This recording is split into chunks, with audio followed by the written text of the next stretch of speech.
নমস্কার প্রিয় দর্শক বন্ধুরা, নতুন একটি ভিডিওতে আমি রাজেশ সাবরা আপনাদের স্বাগত জানাই।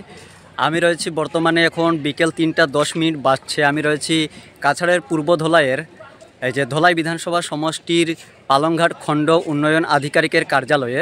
তো এখানে রয়েছি আমি। আজ আমরা সবাই জানি প্রথম পর্যায়ের যে পঞ্চায়েত নির্বাচনের আজ মনোনয়নপত্র জমা দেওয়ার আজ শেষ দিন, আজ 11ই এপ্রিল।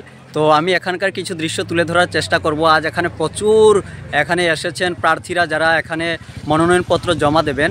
আমি এই অফিসের পাশে রয়েছি, ব্লকের পাশে, আর এই যে এদিকে রয়েছে দর্মি। এখান থেকে প্রায় গাড়িতে গেলে 3-4 মিনিট সময় লাগবে দর্মিতে। আর এই যে খণ্ড উন্নয়ন আধিকারিকের অফিস, অনেকজন এখানে বেরিয়ে আসছেন। এই যে এদিকে রয়েছে পালংঘাট, সামনেই রয়েছে। আর এই যে আমি প্রবেশ করছি, আপনারা কন্টিনিউ দেখতে থাকুন। আজ সকাল থেকে এখানে এই মনোনয়নপত্র জমা দেওয়ার এই যে কাজ এখানে চলছে। বিভিন্ন জায়গা থেকে এসেছেন, এখানে দেখতে পাচ্ছেন গ্রুপ সদস্য পদে এখানে ওনারা মনোনয়নপত্র জমা দিচ্ছেন। দেখতে পাচ্ছেন এই যে এখানে অনেক দোকান বসেছে এবং প্রচুর এখানে এসেছেন এখানে লোকজন। দেখতে পাচ্ছেন খণ্ড উন্নয়ন আধিকারিকের কার্যালয়, কাছাড়ের ধলাই বিধানসভা সমষ্টির পূর্ব ধলাইয়ে অবস্থিত এই কার্যালয়।